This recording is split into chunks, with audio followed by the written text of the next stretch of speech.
ইব্রাহিম, এতগুলো কঠিন পরীক্ষা নিলাম, একটাও ফেল মারলাম না, সবগুলাই পাস। যাও, এর বদৌলতে তোমার আমি গোটা বিশ্বের মানুষদের ইমাম বানায় দিলাম।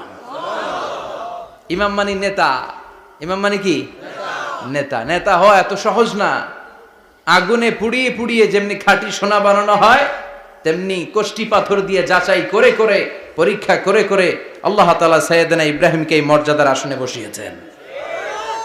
আল্লাহ বলে, অনেকগুলো পরীক্ষা আমি নিয়েছি সাইয়েদনা ইব্রাহিমকে।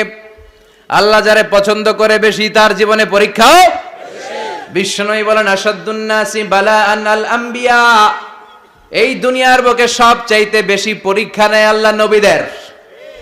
সুম্মাল আমসাল ফাল আমসাল, তারপরে সিদ্দিকিনদের, তারপরে শুহাদাদের, তারপরে সালিহিনদের। ইবতালার রাজুলু আলা হাসাবি দীনিহি, যেই ব্যক্তির দিনদারি বেশি তার জীবনে পরীক্ষা